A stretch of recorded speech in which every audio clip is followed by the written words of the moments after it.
আমাদের অনন্য স্টোরি সকল প্রকার পার্ট গল্প দেখতে আমাদের চ্যানেলটি সাবস্ক্রাইব করে পাশে থাকা বেল আইকনটিতে ক্লিক করে অল নোটিফিকেশন অন করে দিন। ওই ছেলেটা কে রে? আর বলিস না, শালা একটা খ্যাত আমার ড্রাইভার। দেখতে তো অনেক স্মার্ট। দোস্ত, আমার সাথে লাইন করিয়ে দে না। তুই পাগল হইছিস? ওই ছোট লোকটাকে তোর পছন্দ হয়েছে, তার উপর পড়ালেখাও নাই। তাতে কি, আমার তো পছন্দ হয়েছে। তুই প্লিজ ব্যবস্থা করে দে। তাদের মধ্যে থেকে আরেকটা মেয়ে বলল, আরে ওনারে তো কোথায় যেন দেখেছি, মনে করতে পারছি না। কোথায় দেখছিস? মনে পড়েছে, উনি তো আমাদের কলেজে পড়ে, মাস্টার্সে। আমি সেদিন ফর্ম জমা দিয়েছিলাম, উনিও আমার সাথে ফর্ম জমা দিয়েছিলেন। তোর মাথা, ও ক্লাস 5 পর্যন্ত পড়েছে। কিন্তু তাহলে সেদিন? আই বাদ দে তো, সে কখন থেকে ওর কথা নিয়ে পড়ে আছিস? দেখ দেখ, এমনভাবে গাড়ির সাথে হেলান দিয়ে আছে যেন মনে হচ্ছে গাড়ির মালিকও। তুই উড়ে নিয়ে এত সেতে চাস কেন? ওই খবিসটারে দেখতে পারি না। আচ্ছা শোন, যে কারণে তোদের সাথে দেখা করা। এরপর প্রেমা ব্যাগ থেকে কার্ডগুলো বের করে ওদের হাতে দিল। সবাই তো অবাক, সবাই একসাথে অভিনন্দন জানালো। প্রেমা ওদের সময় সবাইকে নিয়ে গাড়ির সামনে নিয়ে আসলো। তারপর আমাকে বলল, ওই গাড়ি স্টার্ট দে। আমি দরজা খুলে দিলাম। ওরা বসার পর গাড়ি স্টার্ট দিলাম। প্রেমার কথা মতো একটা রেস্টুরেন্টের সামনে গেলাম। গাড়িতে প্রেমা আমাকে অনেকভাবে অপমান করেছে, ইংরেজিতে অনেকগুলো গালিও দিল। ও ভাবছে আমি কিছুই বুঝি না। তারপরও কিছু না বলে চুপচাপ গাড়ি চালিয়ে রেস্টুরেন্টের সামনে গেলাম। নেমে আবার গাড়ির দরজা খুলে দিলাম। ওরা রেস্টুরেন্টের ভিতরে গেল, আমি বাইরে দাঁড়িয়ে রইলাম। ওর দুজন ফ্রেন্ড আমাকে ডেকেছে, আমি যাইনি। প্রেমা ইশারায় না করেছে, তার উপর রাগিভাবে তাকিয়ে আছে, সেই জন্য আর যাইনি। ওরা ভিতরে গিয়ে অনেকক্ষণ আড্ডা দিল। আমি গাড়ির ভিতরে বসে রইলাম। মামুনকে কল দিলাম, কিরে কি অবস্থা তোর? এই তো ভালো। তুই তো ভুলে গেলি। ভুলে গেলে কল কেমনে দিলাম? আচ্ছা বাদ দে, বল কেমন আছিস? আলহামদুলিল্লাহ ভালো। কি করিস? এই তো দোকানে আড্ডা দিছি। তুই? বসের মেয়ের বিয়ে, কার্ড বিলি করতে আসছি। ও, তো পড়ালেখা চলছে নাকি? আরে না, পড়ার মতো সুযোগ পাচ্ছি না, তার উপর বিয়ের জন্য এই কয়েকদিন অনেক ব্যস্ত। ওরা জানে তুই যে পড়ালেখা করিস? আরে না, জানলে চাকরি থাকবে না। আইমানের সাথে কথা বলছি, এমন সময় দেখলাম ওরা বের হইছে। আমি তাড়াতাড়ি করে ওল কেটে দিলাম। প্রেমা ভিতরে বসলো, বাকিরা যার যার মতো চলে গেল। এরপর প্রেমাকে নিয়ে বাসায় চলে আসলাম। বিকেলবেলা দাদুকে নিয়ে বের হলাম। মুরব্বীদের আর আত্মীয় স্বজনদের উনি দাওয়াত দিচ্ছে, আমাকে সাথে নিয়ে যায়। সবার কাছে আমাকে তার নাতি বলে পরিচয় দেয়। ওনার সাথে বের হলে সময় যে কিভাবে চলে যায় টেরই পাওয়া যায় না। এইভাবে 2 দিন পর্যন্ত শুধু কার্ড বিলি করলাম। শুরু হলো বিয়ের আয়োজন। এক এক করে ডেকোরেশনের সব মালামাল আসতে শুরু করলো। আমিও নিজ দায়িত্বে সব ঠিকমতো দেখাশোনা করছি। দেখতে দেখতে হলুদের দিন চলে আসলো। পুরো বাড়ি ফুল আর লাইট দিয়ে সাজানো হলো। অন্য দিনের তুলনায় দেখতে একটু অন্যরকম লাগছে। এক এক করে সব মেহমান আসছে। আমি আর দাদু সবাইকে রিসিভ করতেছি। প্রেমার আব্বু আম্মুও সবাই ব্যস্ত। সন্ধ্যায় প্রেমার একটা বান্ধবী আমাকে ডাক দেয়। ভাইয়া, একটা কথা বলতাম। জি বলেন। আচ্ছা, আপনারা নিচে যান, আমার অল্প কিছু কাজ আছে, ওগুলো সেরেই আসছি। এরপর আমি দাদুর কাছে গেলাম। দাদুর থেকে অনুমতি নিয়ে নিচে আসলাম। দেখলাম সবাই বসে আছে। আমি তাড়াতাড়ি করে গাড়ি বের করলাম। তারপর ওরা উঠলো, আমি গাড়ি স্টার্ট দিলাম। তারপর ওদেরকে নিয়ে পার্লারে গেলাম। ওদের ওখানে রেখে আবার বাসায় চলে আসলাম। হলুদের যে স্টেজটা বানালো কেমন যেন আমার পছন্দ হলো না। দাদুর কাছে গেলাম। দাদু, একটা কথা বলবো? বল, কোনো সমস্যা? দাদু, স্টেজটা আমার পছন্দ হয়নি, কেমন যেন লাগছে। আপনার একমাত্র নাতনির বিয়ে, অসাধারণ স্টেজ না হলে কি চলে? কি আর করব, এখন তো নতুন কাউকে দেওয়া সম্ভব না। দাদু, আমি সাজাই। তুই পারিস নাকি? খুব ভালো পারি না, তবে চেষ্টা করব খুব সুন্দর করে সাজানোর জন্য। আচ্ছা ঠিক আছে। দাদুর থেকে অনুমতি নিয়ে আমি আগের স্টেজটা থেকে ফুল আর টিস্যুগুলো সরিয়ে নিলাম। তারপর নিজের মতো করে সাজাতে শুরু করলাম। আসলে আগে যখন বাড়িতে থাকতাম তখন আত্মীয় স্বজনদের স্টেজ বা কোনো রিলেটিভদের বিয়ে হলে স্টেজ আমি আর দিনুল সাজাতাম। অনেক বন্ধুর ভাই বোনের হলুদের স্টেজেও আমি সাজিয়েছি, সেই থেকে অল্প কিছু অভিজ্ঞতা আছে। সাজাতে শুরু করলাম এক মনে। প্রায় 11টা বেজে গেল সাজাতে সাজাতে। পকেট থেকে মোবাইলটা বের করে দেখি প্রেমা 9টা কল দিছে। মনে হয় ওদের শেষ। আমার একটু ভয় হলো, না জানি কি আছে কপালে। তাড়াতাড়ি কল দিতে যাব, এমন সময় দাদু আসলো। প্রেমা নাকি কল দিয়েছে তাড়াতাড়ি যাওয়ার জন্য। আমি আর কল না দিয়ে আবার গাড়ি নিয়ে বের হলাম। পার্লারের সামনে গিয়ে দাঁড়ালাম। দরজা খুলে বাইরে আসতেই প্রেমা আমার গালে ঠাস করে একটা বসিয়ে দেয়। আমি একটু অবাক হলাম, কোনো দোষ ছাড়া এভাবে কেন হাত দিল? শুধু আমি না, প্রেমার বন্ধুগুলাও হা করে আমার দিকে তাকিয়ে আছে। ওই ছোট লোকের বাচ্চা, এত কিসের ব্যস্ততা তোর যে আমার কল ধরিস না? সরি ম্যাম, আসলে স্টেজ সাজাচ্ছিলাম তো তাই। প্রেমা আর কিছু না বলে গাড়িতে উঠে যায়। ওর বন্ধুগুলো এখনও তাকিয়ে আছে। চট দিয়েছিস ভালো কথা, সবার সামনে দেওয়ার কি দরকার ছিল? গরিব হয়েছি তো কি হয়েছে, আমারও তো একটা মান সম্মান আছে।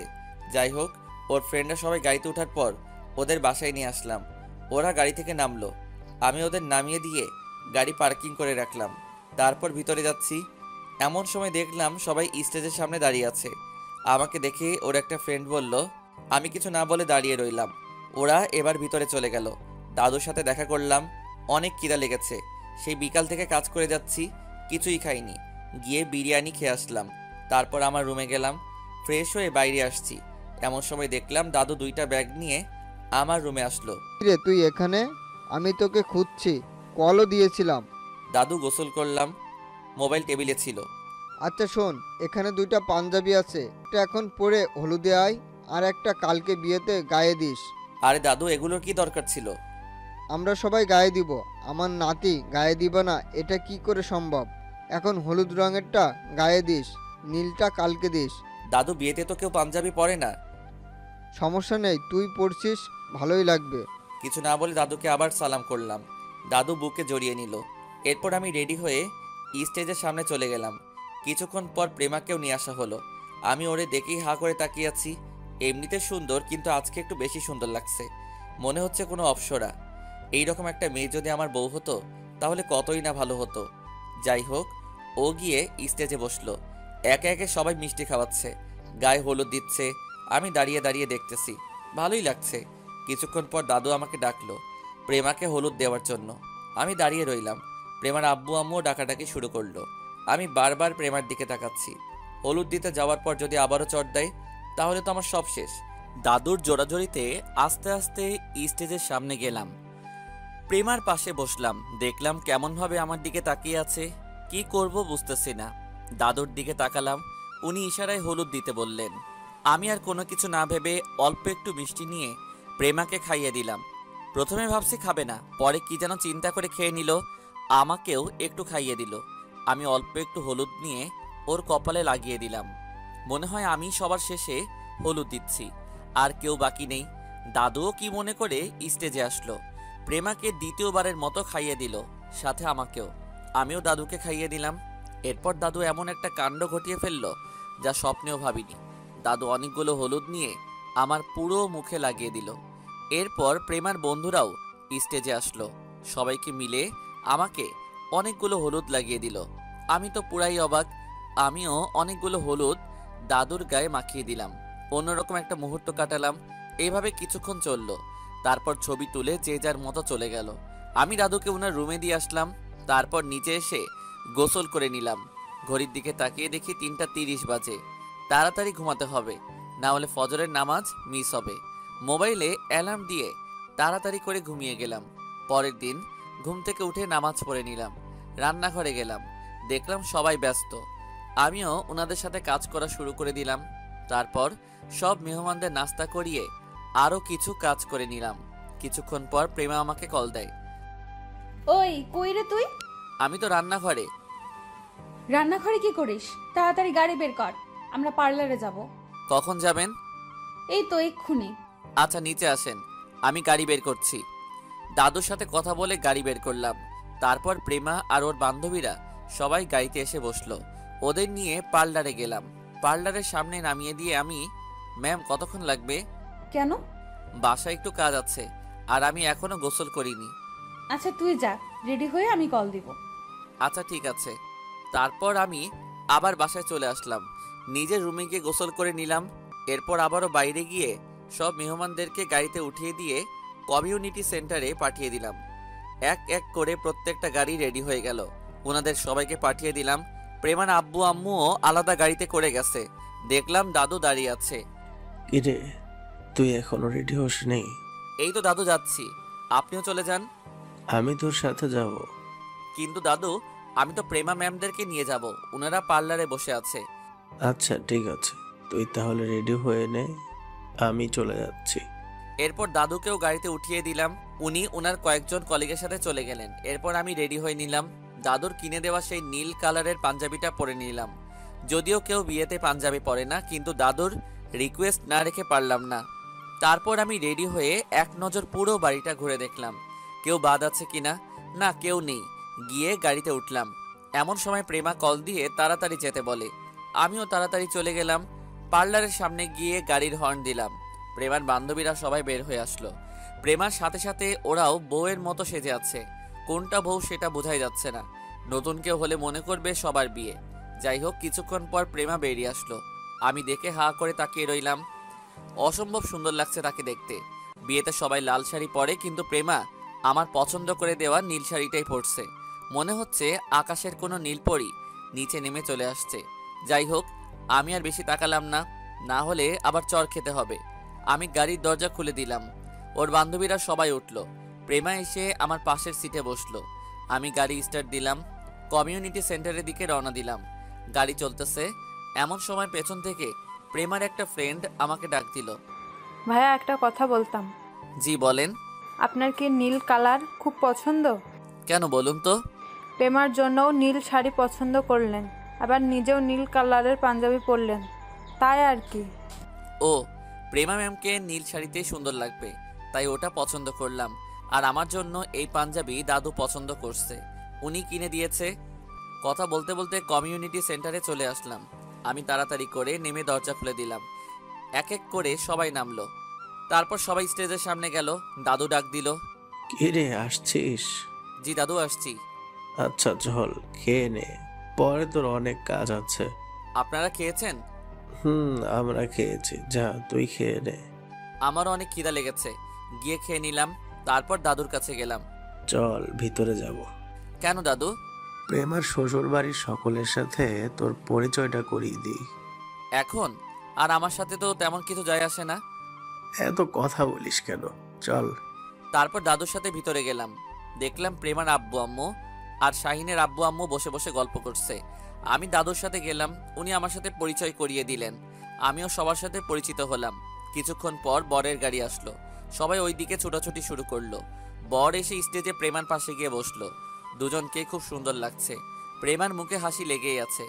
এমন দাদু বরের বাবা শরীফ সাহেবকে বলল, চলেন এবার বিয়ের কাজটা সেরে ফেলি। দাঁড়ান, এত তাড়া কিসের? আগে আমরা আমাদের কাজগুলো সেরে নিই। আমাদের আবার কি কাজ? এমন সময় শরীফ সাহেব একটা উকিলকে ডাক দিলেন। উকিল এসে ওনার ব্যাগ থেকে অনেকগুলো কাগজ আর একটা কলম বের করলো।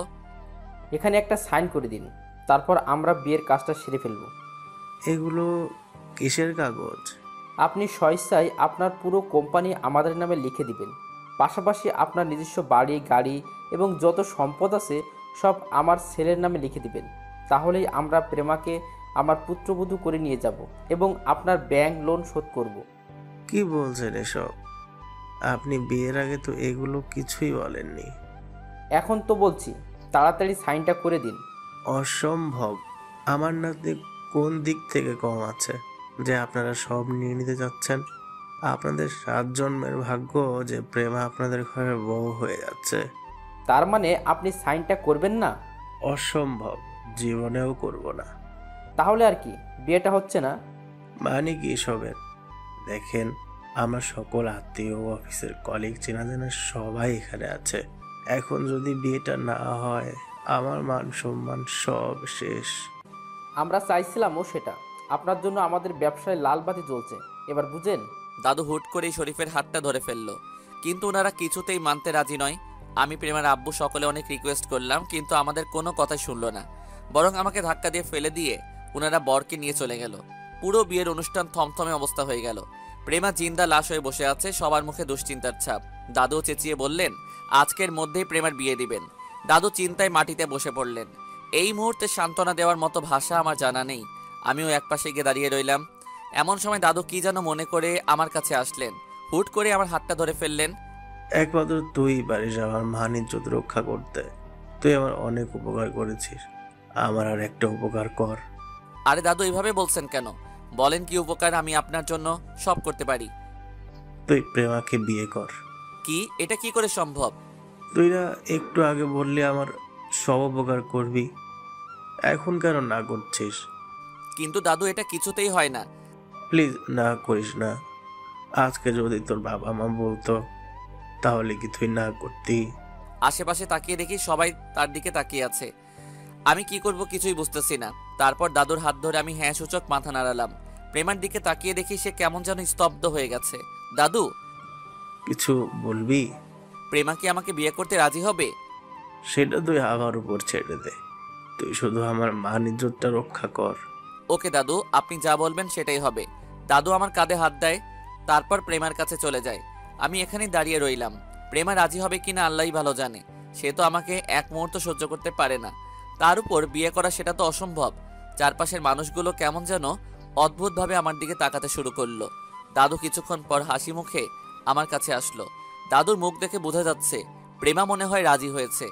যা গিয়ে স্টেজে বস, কাজী অনেকক্ষণ যাবৎ বসে আছে। দাঁড়িয়ে দাঁড়িয়ে ভাবছি এত সহজে রাজি হওয়ার মতো মেয়ে প্রেমা নয়, নিশ্চয়ই সে অন্য কোনো কিছু চিন্তা করছে। কিরে কি ভাবছিস? যা। জি দাদু, যাচ্ছি। তারপর আমি গিয়ে প্রেমার পাশে বসলাম। ভয়ে ভয়ে ওর দিকে তাকালাম। চোখ মুখ লাল করে সে আমার দিকে তাকিয়ে আছে। একটা জিনিস খুবই ভালো লাগছে, আমিও নীল কালারের পাঞ্জাবি পরে আছি আর প্রেমাও নীল শাড়ি। দেখতে অসম্ভব ভালো লাগা কাজ করছে। নীরব হয়ে যাওয়া বিয়ের অনুষ্ঠান যেন মুহূর্তেই প্রাণ ফিরে পেল। আবার আগের মতো হই হুল্লার শুরু হলো। কিছুক্ষণ পর কাজী আসলো, এসে আমাদের বিয়েটা করিয়ে দিল। যদিও প্রেমা সহজে কবুলটা বলেনি, অনেক ভেবেচিন্তে তারপর বলেছে। প্রেমা আর তার বান্ধবীরা সবাই গাড়িতে গিয়ে বসলো। আমি আবারও সেই ড্রাইভারের সিটে গিয়ে বসলাম। প্রেমার বান্ধবীরা অনেকে অনেক রকম মজা করতেছে, বাট সে একদম চুপ ছিল। যাই হোক, অতবার বাসায় চলে আসলাম। সবই ঠিকঠাক চলছে। এখন প্রায় রাত 12টা। আমি দাঁড়িয়ে আছি বাসার ছাদে। আম্মুকে কল দিলাম। কিছুক্ষণ পর আম্মু কল ধরলো, মনে হয় ঘুমিয়েছিল। আম্মুকে পুরো বিষয়টা বুঝিয়ে বলি। আম্মুও অনেক খুশি। আম্মু বলছে কালই প্রেমাকে নিয়ে বাড়িতে যাওয়ার জন্য, কিন্তু সেটা তো পসিবল না। আম্মুর সাথে অনেকক্ষণ কথা বলে কলটা কেটে দিলাম। তারপর দিনুল আর মামুনকেও জানালাম। ওরা তো আমার উপর অনেক রাগ যে ওদেরকে না বলে বিয়ে করে ফেলছি। যাই হোক, কথা বলা শেষে আকাশের দিকে তাকিয়ে ভাবছি কি থেকে কি হয়ে গেল।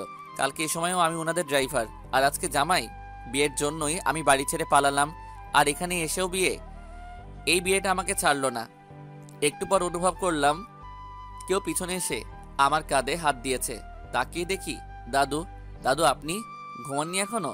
আমি তোর সাথে খুব অন্যায় করে ফেলছি, তাই না? আরে দাদু, আপনি এগুলো কি বলেন? আপনি এত বিশাল সারপ্রাইজ দিবেন আমি কখনো কল্পনাও করিনি। যা, প্রেমা অনেকক্ষণ যাবত অপেক্ষা করছে, রাতও অনেক হয়েছে, যা ভেতরে যা। আমি আর কিছু না বলে চলে গেলাম। নিচে এসে প্রেমার রুমের সামনে দাঁড়িয়ে আছি। আসলে আমার রুম ছিল নিচে, কিন্তু আজ থেকে এখানে কেমন যেন অস্বস্তি লাগছে। ভয় ভয় দরজা খুললাম, ভিতরে গেলাম। দেখলাম প্রেমা ভিতরে নেই, হয়তো ওয়াশরুমে গেছে। আমি গিয়ে সোফায় বসে রইলাম, কিন্তু আমার ধারণা ভুল। প্রেমা বারান্দায় গিয়ে কার সাথে যেন মোবাইলে কথা বলছে। এসে আমার দিকে তাকালো, কিছু না বলে গিয়ে সোজা ঘুমিয়ে গেল। আমি কিছুক্ষণ বসে রইলাম, তারপর আমিও গিয়ে ওর পাশে খাটে গিয়ে বসলাম। যেই মাত্রই বসলাম সাথে সাথে সে একটা ধাক্কা মেরে আমাকে নিচে ফেলে দেয়।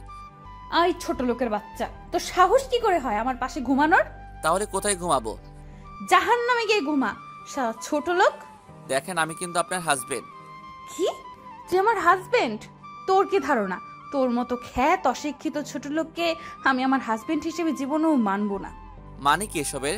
তাহলে বিয়ে কেন করলেন? সেটা দাদুর জন্য। দাদুর দিকে তাকিয়ে না করতে পারিনি। আর হ্যাঁ, তুই তোর মতো থাকবি, আমি আমার মতো। জীবনেও কোনোদিন আমার সামনে স্বামীর অধিকার নিয়ে আসবি না, বলে দিলাম। ড্রাইভার ড্রাইভারের মতো থাকবি।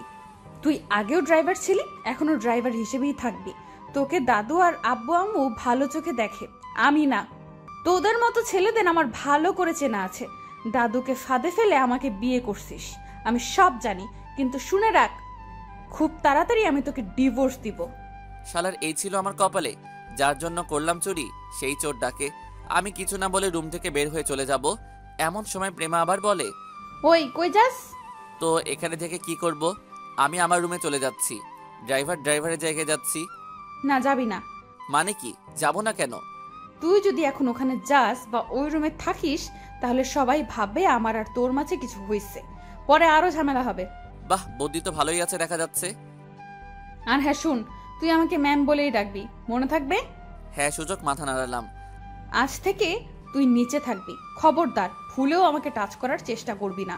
যদি করিস তাহলে দেখবি আমি তোর কি হাল করি। আমি কিছু না বলে সোফায় গিয়ে ঘুমালাম। লাইট অফ করার সাথে সাথেই প্রেমা লাফিয়ে উঠল। ওই তুই লাইট কেন অফ করলি? লাইটটা অফ না করলে ঘুমাবো কিভাবে? আমি আলোতে ঘুমাতে পারি না। তুই কি ভাবছিস আমি তোর মতলব বুঝি না? লাইট অফ করবি তারপর তুই আমাকে ঠিক লাইট অফ করতে পারবি না। রাগে আমার পুরো শরীর কেঁপে উঠল। সোজা উঠে চলে যেতে লাগলাম। কিরে কই যাস? তো এখানে থেকে কি করব? এখানে থাকলে তো আমি আপনার গায়ে হাত দিব। তার চেয়ে বরং চলে যাওয়াই বেটার। এত খারাপ মন মানসিকতা নিয়ে থাকেন কিভাবে? সবার মন কি আপনার মতো? তো ওদের ছেলেদের আমার চেনা আছে। যা শুয়ে পড়। শোন, ডিম লাইট জ্বালিয়ে রাখ, আমার ভয় করে।